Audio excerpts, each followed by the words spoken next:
Calgary, winter 2016. Snow drifted across quiet suburban streets, muffling the sound of midnight. Inside a rented house, music played, low laughter echoing off walls painted in temporary joy. It was the kind of party no one planned. A few friends, too much cheap wine the last weekend before exams. 17-year-old Maya Kessler left just after midnight. She told her friends she'd walk home 3 blocks, maybe 4, through a shortcut they all knew but rarely used. She never made it back. By morning, her phone had gone dark. Search parties traced footprints that stopped where the streetlights ended. Police called it a disappearance. Her friends called it impossible. For weeks, they searched the city's edges. For years, they carried their silence. Until one photograph resurfaced, a silver bracelet glinting under party lights. A detail that shouldn't exist in a picture no one remembered taking. Before we begin, tell us where you're watching from today, and if you want more stories like this, don't forget to subscribe. Calgary, early December. The city lay under a thin sheet of first snow rooftops lined with frost that shimmered under sodium streetlights. In a quiet southwest suburb, one rented house pulsed faintly with warmth and sound. Inside, the air carried the mix of cheap wine, cigarette smoke, and a pop song fading in and out of a portable speaker. It wasn't a wild night, just a birthday party that somehow grew out of a group chat. A handful of friends, a cake half melted from candles, laughter too loud for the narrow living room. 17-year-old Maya Kessler arrived last. She'd just finished her evening shift at a downtown cafe, still smelling faintly of espresso. Her friends called her reliable, quiet, always on time to go home. She waved, apologized for being late, and slid onto the sofa beside Leah. They talked about exams, weekend plans, and nothing important, the kind of chatter that disappears by morning. On the wall clock, the red hand crossed 11:58 p.m. when Connor lifted his phone for a selfie.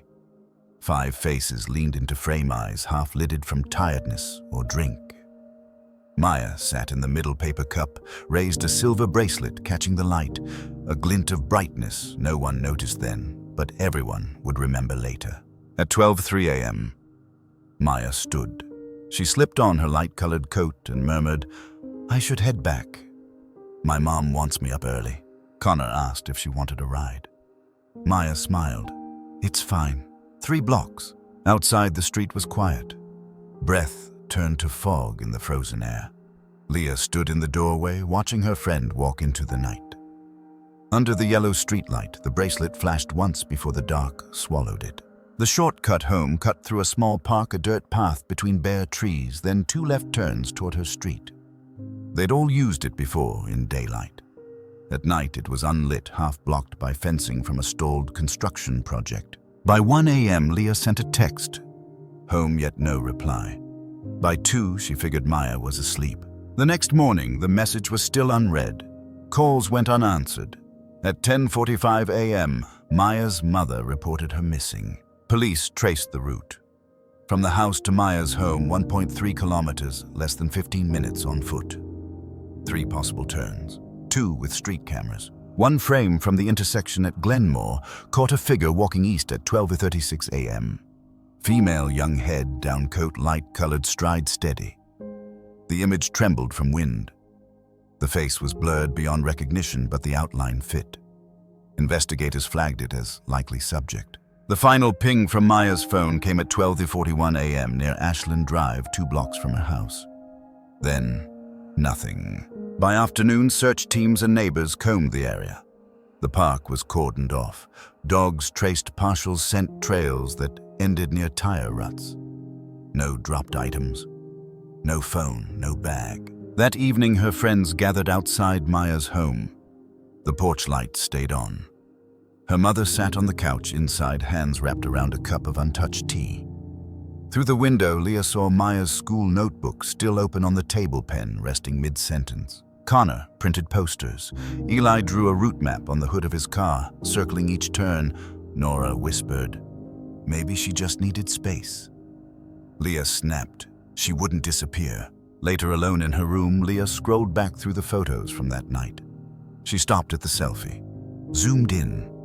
The bracelet's silver, spiral-shaped, glimmered around Maya's wrist. That morning, detectives had listed every item from the party. Jacket, shoes, phone. But not that bracelet. Did they mention it? Leah asked Eli over the phone. No, he said. They didn't find anything like that. Connor added, maybe she dropped it. Leah shook her head. She never took it off. The first police summary ended with a single line. Subject last seen wearing light-colored coat, dark jeans, white sneakers. No jewelry recovered. That night, Leah pinned the photo to her corkboard beside the newspaper notice. The bracelet caught the light again, frozen in that frame, the one detail that shimmered while everything else blurred into memory. Outside, snow kept falling, covering the shortcut that led through the park. The silver bracelet was never found with her. By dawn, the search had already begun. Patrol cars rolled slow through the side streets, tires crunching over ice.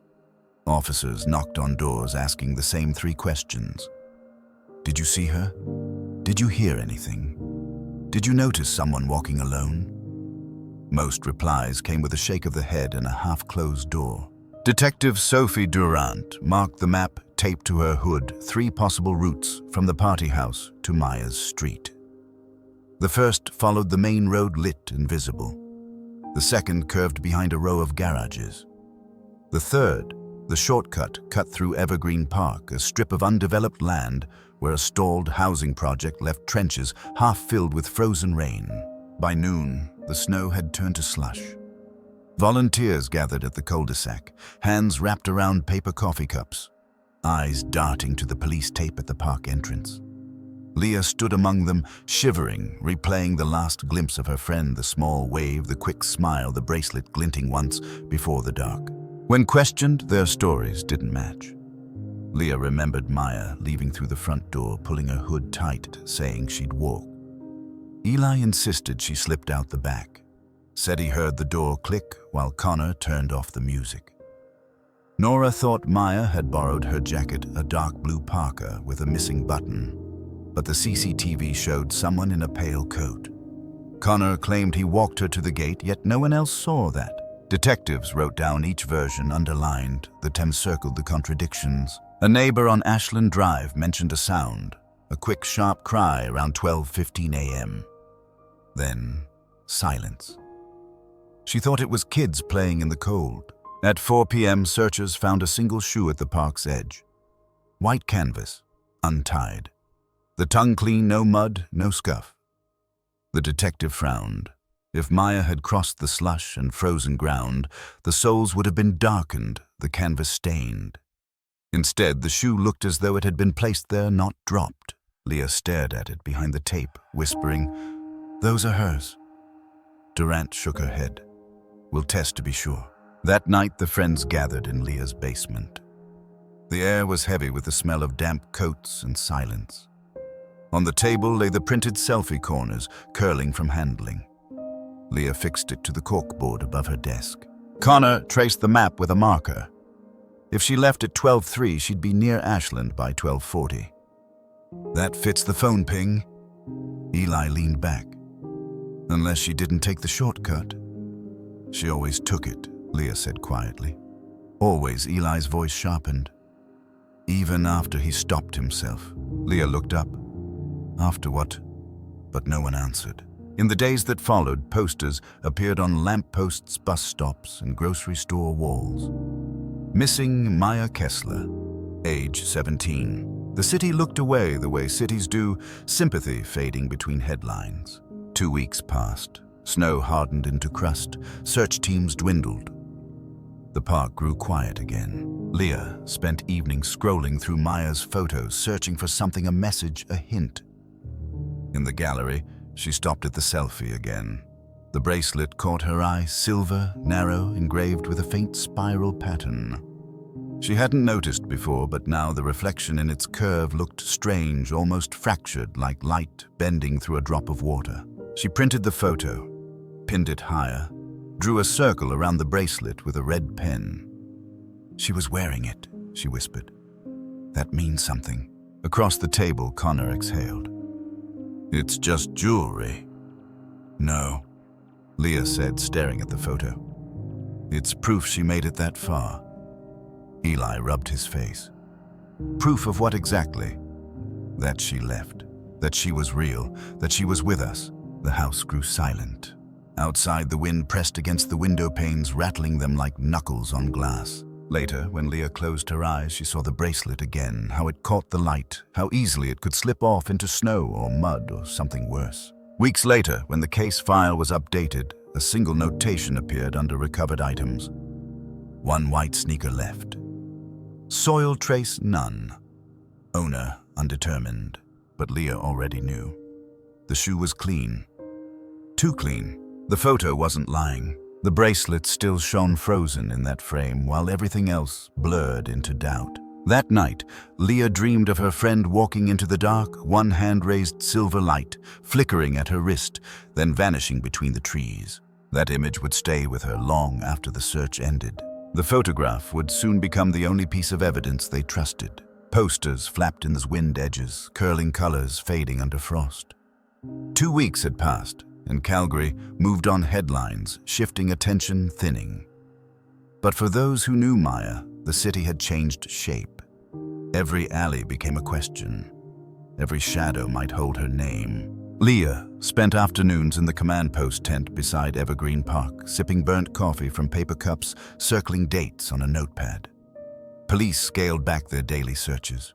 Volunteers dropped off in number. Only a few remained, her Eli, Nora, and Connor. Though lately even Connor had grown distant. Rumors filled the silence.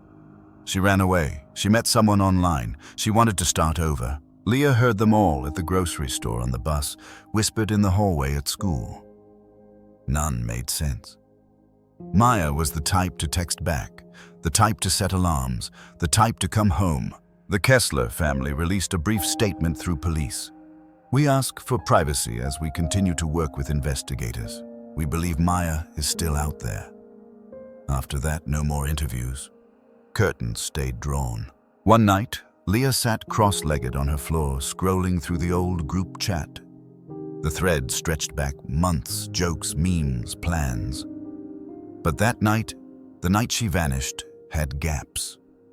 Between 12:00 and 12:10 a.m., the messages stopped. Then she saw it. A gray bubble marked unsent. Time. Stamp. 12:07 a.m. She tapped it. Nothing appeared, just a fragment cached in the system. 3 words half-formed, "Meet me." Leah froze. Who was it meant for? None of them had mentioned it. She called Eli. He picked up on the 3rd ring. Leah. Did you see the unsent message? What message? The one from Maya. In the chat. He opened his phone, scrolling. There's nothing here. Check backups. She typed something. Meet me. Then it cut off. Eli sighed. Could have been a glitch. It's not a glitch, Leah said. It's a clue. After they hung up, she stared at the screen. The half-message sat like a ghost, refusing to vanish. The next day, she walked into the precinct with her phone. The officer at the desk took it, brows furrowed, promising to pass it along. Leah watched it disappear through a gray door. A week later, no word. When she asked again, the response was short. Text unrecoverable. No network record found. She left the station, snow clinging to her boots, frustration building behind her eyes. Somewhere between 12:03 and 12:07, Maya had typed those words. They meant something.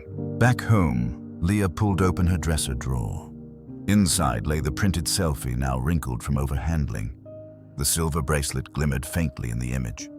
She thought about the text again. Meet me. Where? Who with? She turned to her laptop, searched the brand of bracelet. Silver spiral link engraved edge. The screen filled with jewelry listings. She scrolled through page after page until she found it, Holloway Design 2014 limited edition. Discontinued. Only a few resold now, mostly second-hand. She clicked one. The photo showed the same twist. The same faint inscription. HD Myers had a small dent near the clasp, visible in the selfie if you looked closely enough. Leah stared, heart pounding. She remembered giving it to her. Their middle school birthdays had fallen a week apart. "So we match," Maya had said, clasping it around her wrist. Leah had lost hers months later. Maya never took hers off. Now one existed only in a photo. That night, she spread everything on her floor. The printed selfie, the map of routes, the police summary, her notes. The heater hummed. Outside, wind scraped across the windows. At 11:32 p.m., a soft ping. A new message from an unknown number. No text, just an image. Leah's breath caught. It was a photograph of a bracelet, the same design, but dirt-streaked, one link bent, resting on what looked like frozen ground. No caption, no sender ID. Her fingers trembled as she zoomed in. The clasp was open. Mud crusted the hinge. She forwarded it to Eli. No reply. Then she tried Connor. "Did you send this?" "Nothing." She stared at the photo again. The lighting was wrong, pale and gray like dawn. The angle close, almost careful. The next morning, she took it to Detective Durant. The officer studied it, jaw tight. "We'll see what we can trace." But her tone sounded more cautious than hopeful. Back home, Leah pinned the print beside the selfie. 2 bracelets, now one shining, one tarnished. Before and after. Then and now. Each photo told a story, and neither felt finished. That night, she couldn't sleep. The image kept replaying in her head, a hand dropping metal into snow, a flash of silver swallowed by ice. And beneath it, that message she couldn't open, "Meet me." The unfinished sentence hung in the dark, louder than any answer. The half-sent message became the question none of them dared to finish reading. By the 3rd week, the posters looked like relics, corners curled, ink bleeding into white. The case had cooled, at least, in the eyes of the city. But not for them. Not for the ones who were there. One afternoon, a stranger arrived at the park's edge. A young journalist named Riley Trent, recorder in one, pocket notebook in another. She said she was following a series disappeared in plain sight. She wanted to hear their side, not just the police statements. Leah hesitated, but Eli said yes. Maybe talking would make the timeline clearer. They met at a cafe near campus, the kind with mismatched chairs and soft jazz playing overhead. Riley placed her phone on the table, red light blinking. "Tell me about that night," she said. Leah started slow, the music, the cake, the cold walk home. Connor leaned back, arms crossed, eyes drifting to the window. When Riley asked about Maya's mood, he shrugged. She was quiet, that's all. But when Riley mentioned the photo, the one sent anonymously, Connor shifted. His jaw tightened. "Someone's playing games?" he muttered. Eli frowned. "You think it's fake?" Connor didn't answer. Riley scribbled notes, gaze moving between them. "Did anything unusual happen before she left, or arguments, calls?" Leah hesitated. "No, just normal things. Music, jokes." Eli added. She checked her phone a few times, looked distracted. When Riley asked if Maya ever mentioned meeting someone, no one replied. The silence felt heavier than words. After the interview, Leah lingered behind. Riley lowered her voice. "You seem like the one who still believes she's out there." "I just want to know what really happened," Leah said. Riley nodded. "Then you'll need to look past what people remember. Memory lies. Evidence doesn't." That sentence would echo later. 2 nights after Connor stopped answering texts. Leah went to his house. His car was gone. His father said he'd taken it to the shop. But Leah knew that wasn't true. The old sedan had been sitting unused for months, engine dead. She told Riley, who looked curious, more than surprised. "Do you know where he went?" "No. But he's hiding something." Riley leaned forward. "Then we find out what." They started with the map. Connor had drawn 3 routes, but one circled the construction site twice, an unnecessary loop. Why mark it twice unless it meant something? Eli searched public records. The lot had been part of a housing development stalled since 2014, abandoned after a zoning dispute. Bulldozers still rusted behind the fence. 2014, Riley murmured. What happened that year? Leah's eyes flickered. She remembered whispers from sophomore year, a car crash, a boy hurt near the park. No charges filed. Something they'd all agreed never to mention again. She didn't want to say it out loud. Later that week, an envelope appeared in Leah's mailbox. No stamp, no return address. Inside, a photograph. It showed the same bracelet again, half buried in mud. But this time, a shape blurred behind it, a fence the kind surrounding construction zones. On the back, scrawled in black ink, "Look where it began." Leah called Eli. "It's the same place, the old site." "Don't go alone," he said. That night, they stood outside the chain-link fence, breath fogging in the cold. The sign still read, "Future home development delayed." Behind it, the ground sloped down into shadows. Flashlights cut across heaps of frozen earth. Nothing moved but wind, and Leah's beam caught something, a piece of ribbon snagged on rebar, fluttering weakly. She reached for it, heart pounding, but stopped when Eli said her name.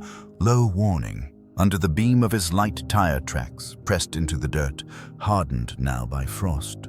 Old, but not ancient. "Could be construction," Eli said, but his voice trembled. They left before midnight, a silence following them home. The next morning, Leah spread the new photo beside the first. The mud, the angle, the faint blur of fencing, all the same. But the bracelet's clasp had shifted slightly, as if moved. When she compared timestamps, her stomach dropped.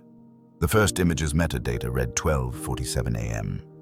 Dex 12. The second on 16 a.m. Deck 18. Someone had been back there. Someone who knew where to look. That afternoon, Riley texted her a single line. "Check old police files, 2014. Evergreen incident." Same block. Leah stared at the message, fingers numb. She remembered now, headlights in fog, a scream, the crunch of metal, and a pact made under streetlight glare. A truth they buried before snow fell. The new photo lay on her desk, mud still dark around the silver. It didn't match any scene from the night Maya vanished. The photograph didn't fit the timeline. It belonged to another story, one they thought they'd left behind. The photo didn't match any known scene. The city's interest faded, but the silence around Evergreen Park thickened. The tape had come down. The posters peeled off in strips. People passed the lot without looking, eyes forward, steps quick. By January, snow had filled the trenches, smoothing over the scars of digging. But Leah couldn't stay away. Detective Durant called one morning. "We're reopening part of the site. You might want to come." When Leah arrived, floodlights cast hard white across the fenced perimeter. Officers stood with shovels and ground-penetrating radar. Beside them, Riley adjusted her recorder, voice low. "They're doing a surface scan," she explained. "If anything's there, even shallow, they'll see it." For hours, machines hummed. The radar sweeps came back clean. No cavities, no remains. But one section drew attention, a shallow depression near the edge, half filled with water and ice. Divers checked. Only debris, a rusted soda can, a broken shoe sole, a torn plastic bag. Still, something about the scene unsettled Leah. The depression sat just off the main path, too small for a vehicle, too far from the road for dumping. "It's like someone stopped here," she murmured. That night, reports hit local news. No human remains discovered. Search continues.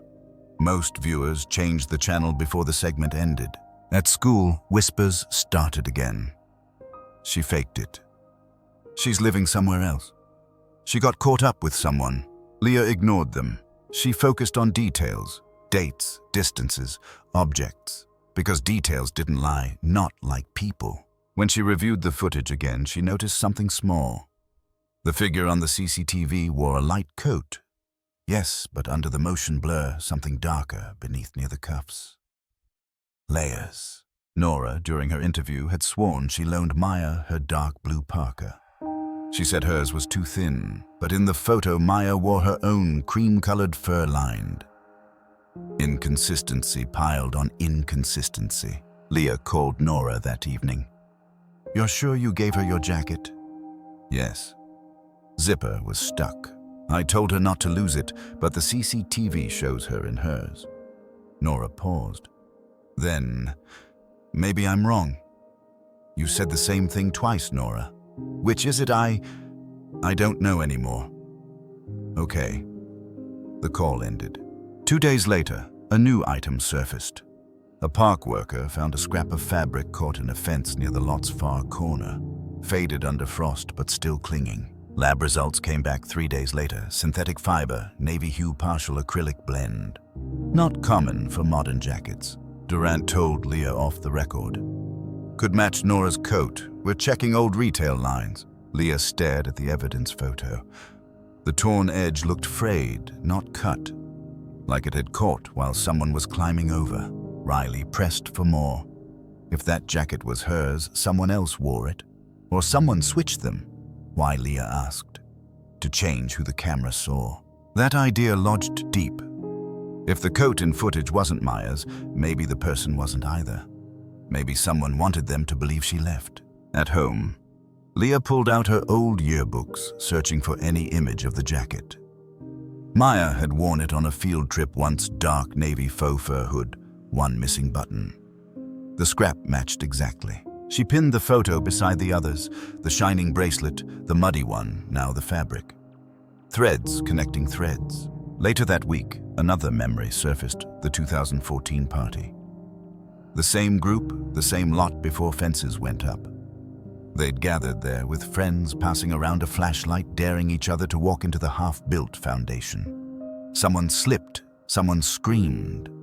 Leah remembered headlights swinging across the dirt tires, spinning a thud muffled by snow. They'd promised not to talk about it. No police, no blame, it's done. Now that buried night pressed through the cracks. Connor had been the one driving. His father's old car. The one that broke down a year later and sat idle since.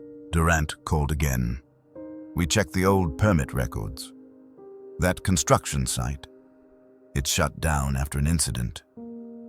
Insurance dispute. One injured minor unnamed. Leah's breath slowed. A car, Durant hesitated. Not listed, just accidental fall, non-fatal. But no follow-up. File sealed.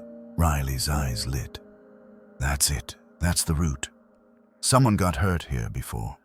Someone they knew. Leah looked back at the bracelet, the one Maya never took off. In the old photo albums, she spotted it again 3 years earlier.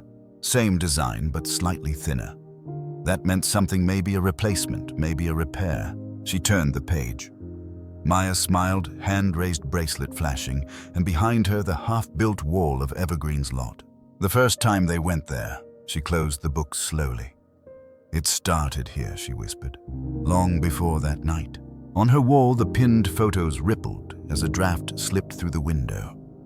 The silver band in the selfie gleamed under the lamplight, a reminder of promises once made and never spoken again. Outside, snow drifted against the fence, burying the place where truth had already frozen. The fabric's blue hue didn't match any of their coats. By February, daylight lingered longer, but the cold refused to leave.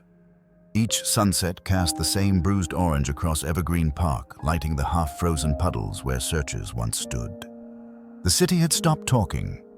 Only Leah, Eli, and Riley still showed up, tracing routes in snow like pen strokes across a blank page. News crews had turned to newer tragedies. The Kesslers gave no more interviews. Connor didn't return calls. And Nora, she'd stopped coming to school altogether. The group that once moved as one now fractured, orbiting the silence where Maya used to be. Leah carried the old selfie in her pocket everywhere. The more she stared, the more details surfaced. Behind Maya's shoulder was that a shadow. The hint of someone standing just outside the frame. She tilted the photo under the light again, unsure if it was a trick of glare or memory. That night, at Riley's suggestion, she visited the public records office. The clerk led them to a back room, smelling of dust and toner. Construction permits. Evergreen Lot 2014, Riley said.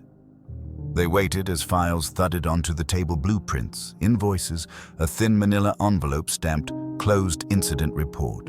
Leah opened it carefully. Inside lay 3 pages.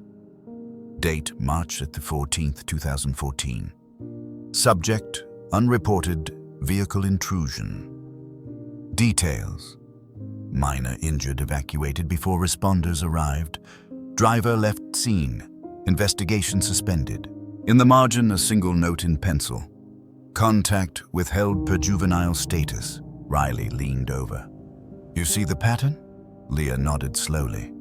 Connor's dad's car broke down that same month. And no insurance claim, Riley added. Leah's stomach tightened. He said it was vandalized that winter. Riley looked at her. Leah, what if Maya wasn't the first to vanish from that place, just the first no one could find? Back home, Leah confronted Eli. Tell me the truth about 2014. He froze mid-step. Why now? Because it's happening again. Eli sank onto the couch. We were kids. It was late. Snowstorm. We didn't mean... He stopped, swallowed. We thought he was dead. Connor panicked. Maya said we had to call someone, but he begged her not to. Said his dad would lose his license. She promised to keep quiet. We all did. Leah's voice barely carried. Who did we hit? A boy on a bike? Seth something. He lived on Ashland. He survived, I think. But he moved away. Silence filled the room. Leah felt her heartbeat in her throat. Maya wanted to confess. She did, Eli whispered. That's what they argued about at the party. It clicked. The late-night tension, Connor's glances, Maya checking her phone. She was going to tell Leah. Said, yeah. Leah rose, pacing. So he followed her. Eli shook his head. No proof, just guilt. We all carry it. Riley called an hour later. I found the hospital record. March 2014.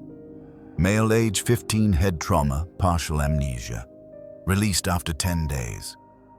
Family relocated west. Name Seth Rowan. Leah stared at the bracelet in the photo again. It had a dent near the clasp she'd always assumed it was wear. But what if it came from impact, a crash? The timeline began to knot together. 2014 accident, 2016 disappearance. Both centered on Evergreen Park. Both tied to the same group. She pulled out the evidence list, shoe fabric scrap, no jewelry. But what if the bracelet recovered in the anonymous photo wasn't lost that night? What if it was from before? She texted Riley. What's oxidation rate on silver if buried for years? Riley replied. Depends on moisture. 2 winters it will dark patina. You think it's older than her disappearance, Leah wrote. She retrieved the photo printouts, comparing them side by side. The bracelet's mud looked dried, caked in layers, not fresh. The timestamp might have been recent, but the object itself wasn't. If the bracelet was already in the ground, the photo was a message, not evidence. That night, Leah sat at her desk, head in her hands. From the next room, the radiator hissed. On her wall, the images shimmered under lamplight, smiling faces, dark fences, silver arcs. Threads of a secret tangled in metal and snow. In her journal, she wrote one line. We buried more than guilt that night. When she looked up, something glinted outside the window, just streetlight on glass, maybe. Or maybe not. She turned the photo over. Faint smudge near the corner, fingerprint blurred. She'd missed it before. Morning brought another call from Durant. Found something in archive cross-check. There was a police report filed March 14, 2014. Hit and run, teen cyclist, never solved. Leah closed her eyes. The past wasn't echoing. It was resurfacing. In her mind, she saw Maya's bracelet tumbling through snow, struck loose by the impact, buried in silence. The vow they made under frozen headlights was cracking. They'd promised never to return to that place. Now it was calling them back. They had sworn they would never go back there. By March, the snow had begun to melt, not evenly, but in streaks and fractures. Puddles formed along the park's edge, exposing soil gone dark with thaw. Each day, Leah walked past Evergreen, watching the earth breathe again. The silence that once swallowed everything now carried faint trickles of water, the crack of ice underfoot, the sigh of wind through chain link. Riley called her one morning. The melt's revealing more ground. If anything was buried shallow, now's our chance. You think it's still there? Leah asked. I think something's waiting to be found. They met at dusk, flashlights slicing through mist. The air smelled of iron and thawed moss. Eli came to reluctantly, his breath visible, his eyes fixed on the ground. We shouldn't be here, he said. We were always going to come back, Leah replied. They followed the old path, the same one Maya would have taken if she left alone. It bent around a line of birches before sloping down toward the fenced pit. Mud glistened where snow had peeled away. Half buried in silt, Leah's beam caught something, a small, dull arc, half caked in dirt. She crouched. The object was cold to the touch, stiff with years of grime. A broken clasp, a crescent of tarnished silver. Eli whispered. "Is that?" Leah nodded. The bracelet. Riley photographed it from 3 angles before slipping it into a sealed evidence pouch. "We'll log this properly," she said. "If it's hers, metallurgy will show how long it's been here." At the precinct the next day, the lab techs examined it under magnification. Scratches scored its surface, the hinge rusted to a faint green. Estimated exposure, at least 2 winters, possibly more. Durant flipped through the notes. If that's accurate, it predates her disappearance. Leah's stomach turned. Then how was she wearing it in the photo? No one answered.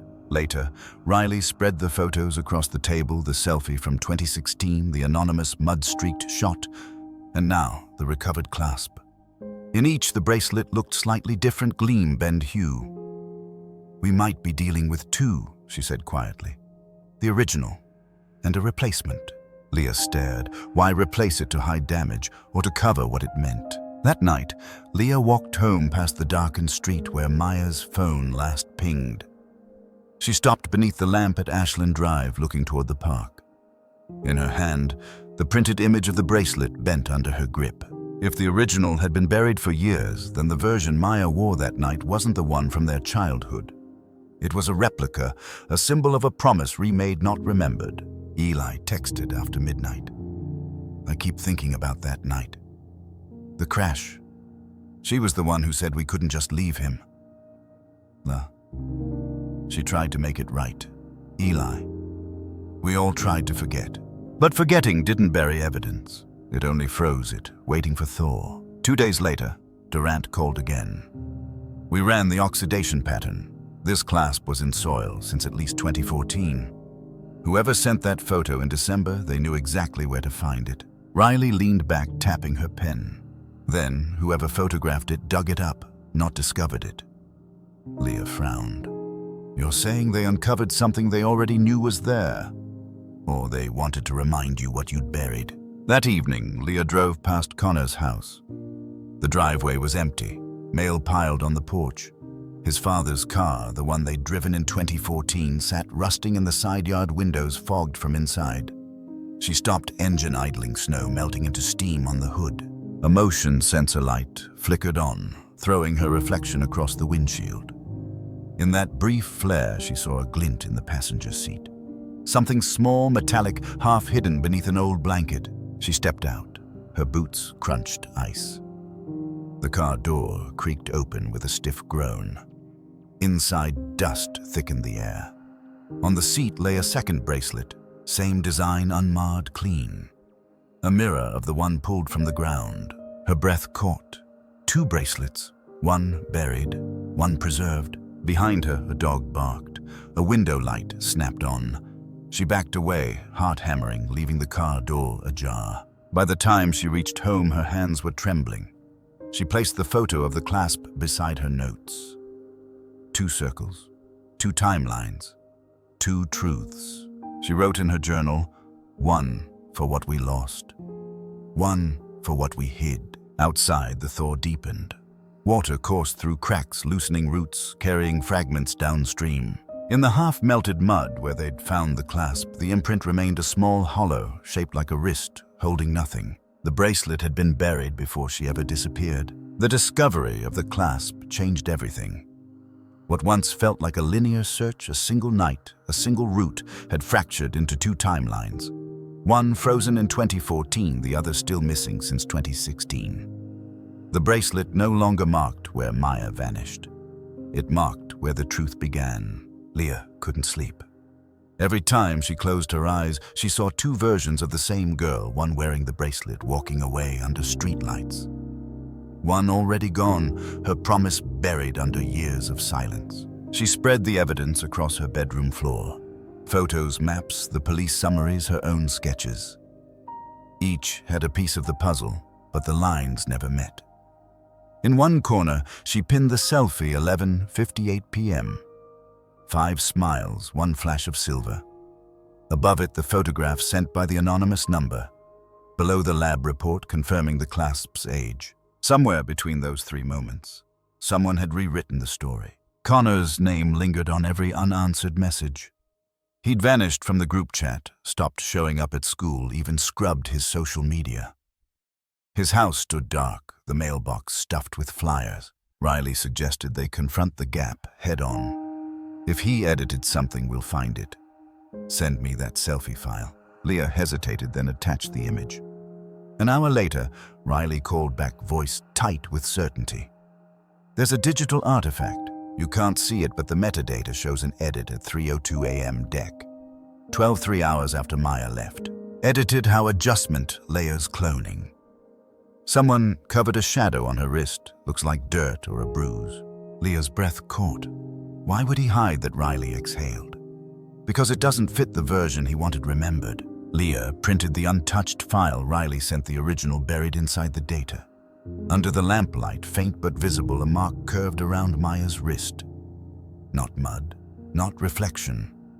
A scrape. She ran her thumb over the image, remembering the night Maya, laughing, reaching for her cup, the silver catching light. Had that mark been there? Or had Leah's memory, like the photo, been retouched by guilt? Eli came by after dark. He stood staring at the board of pinned evidence. You think Connor doctored it?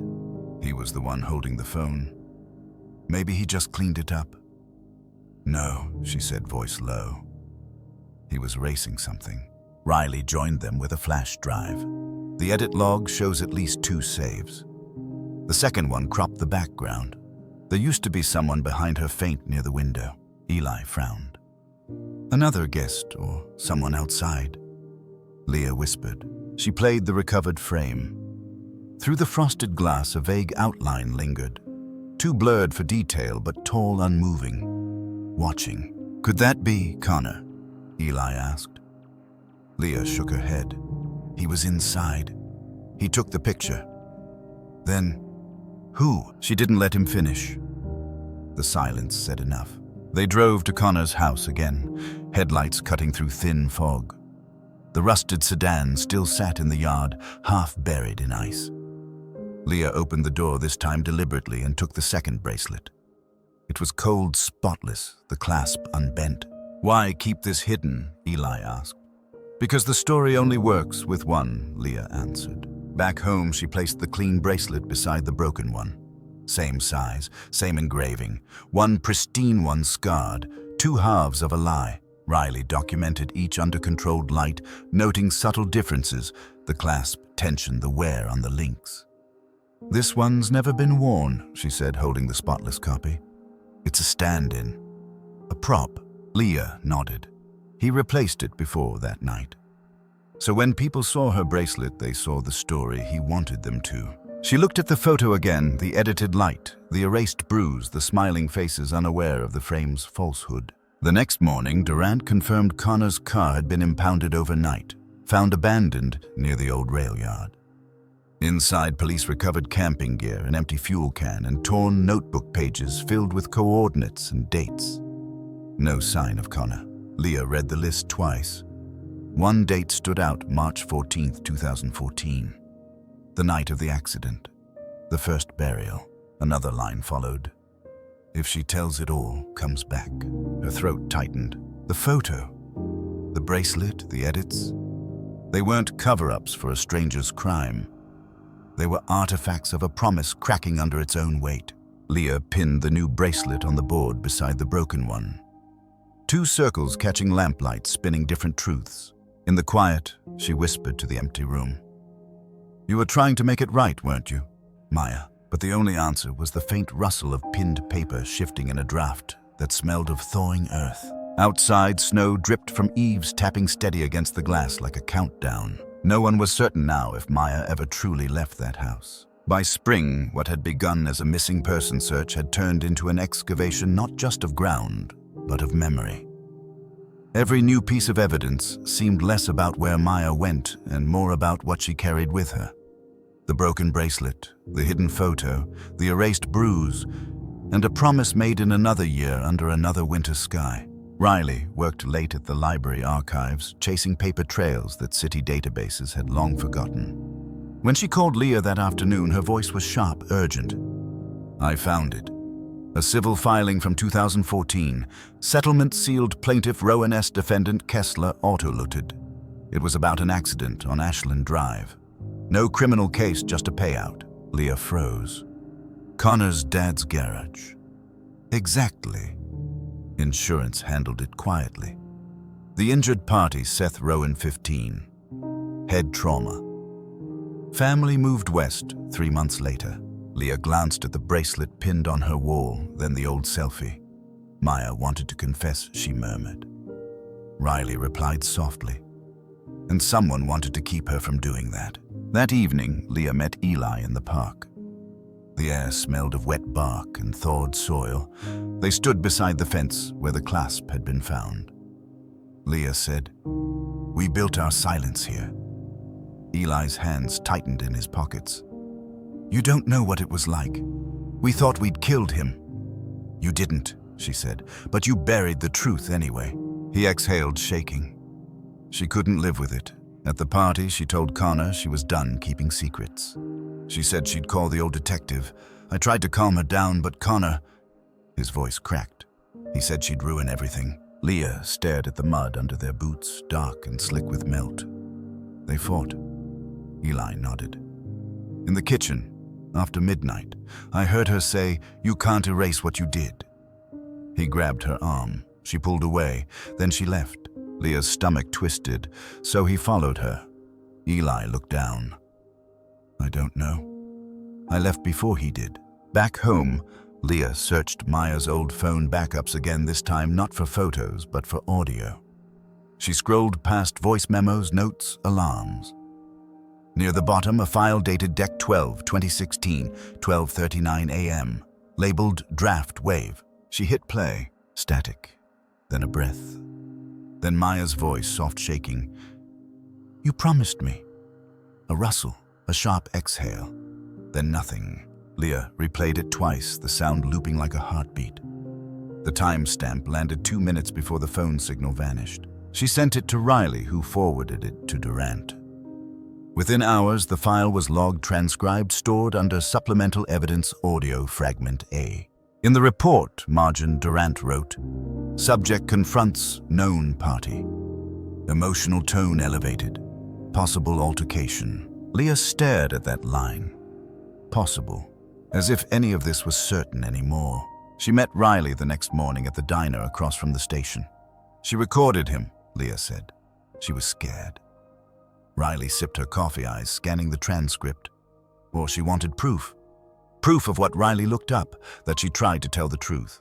They sat in silence for a while, listening to the hum of the fridge, the scrape of plates. Leah felt the weight of every lie they'd told, each one heavier than the last. Riley broke the quiet. "The question now isn't what happened to Maya. It's what happened after she tried to make it right." That evening, Leah returned to the park alone. The sun had set, but twilight lingered, a bruise across the sky. She followed the same route Maya would have taken, past the lamp post, across the slush toward the fence. Each step echoed in her ears. She stopped at the hollow where the bracelet had been found. Kneeling, she pressed her hand to the thawed earth. Beneath her palm, the ground felt soft, pliant, almost breathing. She whispered, "I'm sorry." Somewhere behind her, a twig snapped. Leah turned, but the park was empty. Only branches, shifting snow dripping from leaves. Still, she couldn't shake the feeling someone had been there, waiting, listening. She rose, brushing mud from her knees. The streetlights flickered on, one by one, halos of pale gold in the dark. In her pocket, the audio clip played again, unbidden. "You promised me." The voice trembled, not angry, but pleading. Leah closed her eyes. They'd all made promises that winter. To keep silent, to forget, to stay loyal. And now, one by one, those promises were breaking. When she got home, she pinned a new line on her board under the bracelets, the photo, the scrap of fabric. She tried to keep a promise. He tried to keep her quiet. The next day, Durant left a message. They'd confirmed the voice in the recording, Maya Kessler, verified by samples from old videos. Case status updated. Reclassified foul play suspected. Leah didn't feel relief, only dread. Because if they finally called it a crime, then someone she knew was guilty. And the bracelet on her wall wasn't just a relic anymore. It was a reminder of a truth buried twice. They had sworn to keep the secret, whatever it cost. The reclassification changed the tone overnight. What had once been a missing person case became a homicide inquiry without a body. Reporters returned with new urgency. Neighbors reopened their doors to questions they had once refused. And for the first time since Maya vanished, police stopped searching for her and began searching around her. Detective Durant invited Leah to the precinct to review the reopened file. Spread across the table were photos reports and a single printed sentence at the top. Case connected to prior incident, Evergreen Park, 2014. Leah's throat tightened. She sat opposite Riley, who scanned each page like a surgeon. They're treating the two as one chain of events. Now, Riley whispered. Durant nodded. We found the original police note from 2014. The boy's name matches your witness lead, Seth Rowan. Head injury. No charges filed. Leah remembered his face only faintly. A younger student, quiet, always biking through the neighborhood. She hadn't seen him since the crash. Is he still in Calgary? She asked. Durant flipped a folder open. No, moved to Vancouver. We reached out. He agreed to talk. The next day, Leah and Riley met Seth at a community center in Burnaby. He was taller now, a faint scar tracing his temple. When he saw Leah, his eyes narrowed not in recognition, but in something deeper, heavier. I didn't remember much for years, he said slowly. Doctors said the hit scrambled things, but sometimes in dreams I hear tires on ice and someone shouting sorry. Leah swallowed hard. We didn't mean to. He raised a hand. I know. I've replayed it too many times to stay angry, but there's one thing I never told anyone. Riley leaned forward. What's that? The doctors found a piece of metal lodged near my shoulder. They thought it was debris from the bike, but the curve was wrong. They kept it. He slid a photo across the table, a hospital record. Foreign object removed, curved silver fragment, approx. 2 cm. Riley's breath caught. Do you still have it? He nodded. My mom kept it in a box, said I should hold on to proof. He opened his backpack and pulled out a small plastic bag.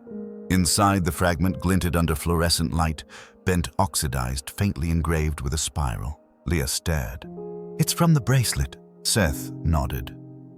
I guess so. They said it must have snapped when I hit the ground. Leah felt her chest tighten. Maya's bracelet, the original, had broken the night of the crash.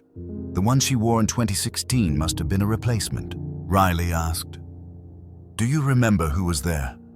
Seth closed his eyes. Not faces, just voices. A girl crying, saying we have to call. A boy saying no police. Then another voice, quiet, shaking.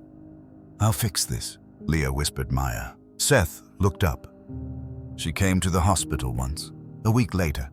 Said she was sorry. Gave me her number, told me to call if I remembered more. I never did. Then she stopped replying. Riley scribbled notes. You still have that number? He pulled out his phone, scrolling. Yeah, texts are gone, but the contact's still there. MK. Leah leaned back, the room spinning. She tried to make it right. She really did. That evening, back in Calgary, Leah sat on her bed surrounded by evidence, bracelets, photos, fragments. The story had changed again. The original bracelet shattered in 2014, a piece lodged in Seth's shoulder. The broken clasp found in the ground matched the age. The polished copy from Connor's car was new, a replica, a symbol of reparation, maybe guilt. She stared at the wall of clues, tracing connections with red string. 2014 crash. Bracelet breaks. Promise to stay silent. 2016. Disappearance. Replica. Bracelet. Attempted confession. Every line converged on one point, the moment Maya decided to tell the truth. Eli texted that night, Durant wants us for follow-ups tomorrow. Connor's still missing. Leah typed back, he's not hiding from police. He's hiding from himself. She pulled out her notebook and wrote, truth repeats until someone listens. At dawn, she returned to the park. Mist hung low, curling between trees. The thaw had carved small channels in the mud, revealing shards of glass bottle caps and one tiny piece of silver, a flake almost invisible, half the size of a fingernail. She picked it up, turned it over in her palm. Under grime, faint letters shimmered HD. The jeweler's mark. She slipped it into her pocket, a final fragment of something once whole. As she walked home, the sunrise burned pale behind the clouds. The city stirred, unaware that one story had been unburied within another. At her desk, she logged the fragment, sealing it in an envelope marked Recovered Evidence Bracelet Number 1. She stared at it for a long time. The weight was nothing, yet it felt heavier than the lie they'd carried for years. In her mind, Maya's voice played again. You promised me. And now, the promise had come due. The original bracelet had broken that night, and so had they. The thaw turned to rain, soft at first, then steady, washing the last of the snow from Calgary's streets. Drains gurgled with runoff, carrying winter's residue into hidden channels. Leah watched it from her window, raindrops threading down glass like veins. It felt right that the truth should surface now, piece by piece, like bones rising from soil. Connor hadn't been seen in over a week. His car, impounded near the rail yard, yielded nothing but fragments, an empty gas can, coordinates pointing nowhere, a note scribbled on the back of a takeout receipt. You can't undo what's already done. Detective Durant called it flight behavior. Riley called it guilt. Leah called it inevitable. That afternoon, Leah dug through an old box of school projects, things she hadn't touched in years. Between folded essays and photo strips, she found a USB drive, its label half-peeled marker, Faded Evergreen, 2014. Her pulse quickened. She plugged it into her laptop. A single video file appeared. IM431.mo. Timestamp March 14th, 2014, 11:52 p.m. She double-clicked. Static, then motion.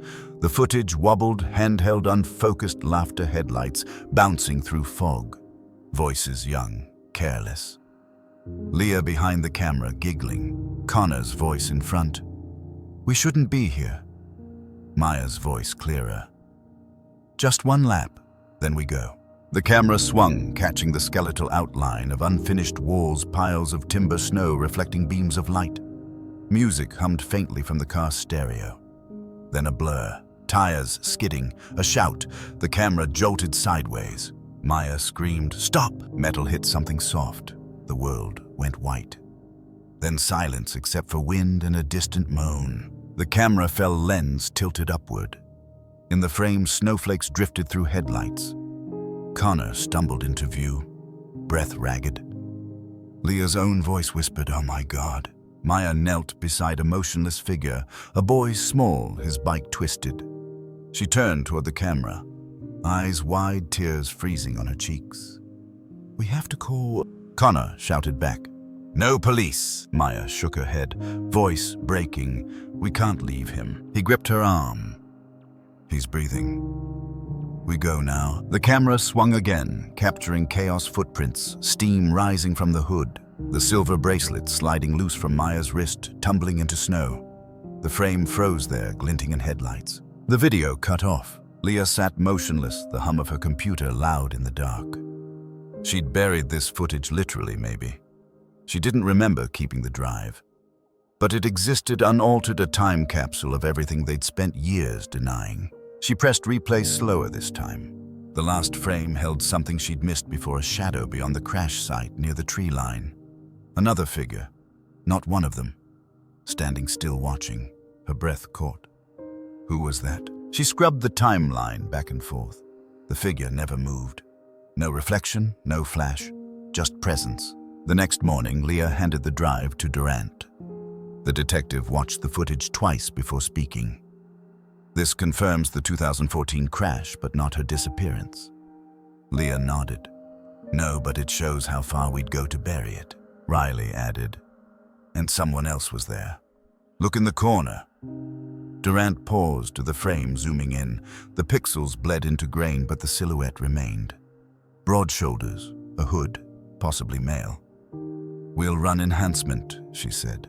That night, Leah returned home and pinned a new still to her board, the frozen image of Maya, in the snow bracelet, mid-fall headlights cutting across her face. She stood there for a long time, listening to rain tapping against the glass. Eli came by after dark soaked through. He saw the photo and whispered, "We did that. We did," Leah said. "But hiding it doesn't make it unhappen." He nodded, jaw trembling. "She wanted to fix it. We all just wanted it to go away." Leah gestured to the still frame. "Now it won't." She printed another copy, one for the police, one for herself. The image had become more than evidence, it was confession. The bracelet midair captured between guilt and gravity. At 11 p.m., Durant texted her, video logged. "Figure enhancement underway. Might be Connor or someone else." Leah typed back, "If it is someone else, they've been here longer than we think. Sleep wouldn't come." The storm deepened, wind rattling the shutters. On her wall, the images rippled bracelets, bruises, maps, all orbiting the same frozen second. In the footage, Maya's voice echoed again. Stop, not a command. A plea. Leah closed her eyes, hearing the screech of tires, the shatter of promises. The last frame lingered in her mind. Maya's hand outstretched bracelet, slipping the reflection of a shadowed watcher etched in the ice behind her. The camera caught 5 people that night. Only 4 were ever named. Spring settled over Calgary with deceptive gentleness. The snow had vanished, but its memory clung to gutters and hearts alike. In Evergreen Park, grass sprouted where search grids once stretched soft green, erasing the lines of loss. Children rode bikes again. Joggers cut through trails once cordoned by tape. To strangers, it was just another park. To Leah, it was a graveyard of unfinished sentences. The reopened case moved slow. Connor remained missing. His car yielded nothing new. The silhouette from the 2014 video, enhanced, sharpened, revealed only anonymity. No face, no name, just a shape in the dark, watching history unfold. Detective Durant warned them closure might never come. Unsolved doesn't mean untrue, she'd said. The department reclassified Maya's disappearance as probable homicide suspect unconfirmed. The phrase hung heavy, precise, but empty of warmth. Leah stopped expecting answers. Instead, she built order from fragments. Her bedroom wall became a museum: photographs, transcripts, the broken clasp, the replica bracelet, a map of intersecting dates. Each piece told part of the story: the accident, the silence, the attempt at confession. Together, they formed a single truth that guilt has a gravity all its own. Riley's article went live in April. The girl who tried to tell the truth.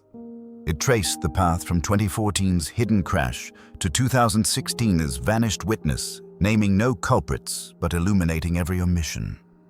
Readers flooded the comments, some with sympathy, others with skepticism. Conspiracy forums twisted it into a tale of cover-ups and cursed ground. Leah ignored them. The real horror wasn't supernatural. It was ordinary human preventable. Weeks later, a city crew began clearing the last corner of the old lot, the fenced section where the bracelet's clasp had surfaced. Bulldozers moved slow, scraping shallow layers. On the 3rd day, a worker's shovel struck something hard. Durant called Leah immediately. "You need to see this." She arrived at dusk. The site was small, cordoned again. Floodlights cast harsh white on churned earth. In the mud sat a single evidence bag, newly sealed. Inside a bracelet, silver spiral-linked, caked with dark soil. Leah's breath faltered. Another one, Durant nodded. "Found half a meter down. Patina matches the first clasp. Same serial engraving. So the rest was here all along." "Seems so. But here's the strange part, the bag's label." She turned it over. Ink smudged but legible. Item No 47B, logged March 16, 2014. Leah blinked. "That's impossible." Durant's expression hardened. Someone filed it before the disappearance ever happened. Maybe by mistake. Maybe not. They walked the perimeter in silence. Beyond the fence, streetlights flickered on halos, blurring in light rain. Leah imagined the bracelet lying there all those years, waiting, neither lost nor found, just forgotten by everyone except the ground. Later, back in her room, Leah placed the recovered bag beside the others. 3 bracelets now, 1 pristine, 1 broken, 1 reclaimed. A trinity of timelines. What was hidden? What remains? Eli stopped by that evening, hands deep in jacket pockets. He looked at the display without speaking. "It's over?" he asked at last. "No," Leah said softly. "It's documented. That's not the same." He nodded, eyes wet. "Do you ever think she forgave us?" Leah looked at the bracelets, their surfaces dull, edges scarred. "Maybe forgiveness isn't the point. Maybe remembrance is." They stood there a long time, listening to the rain against the glass. In June, construction resumed. By autumn, Evergreen Park's lot became a row of new houses, fresh paint-trimmed lawns, families unaware of what rested beneath their foundations.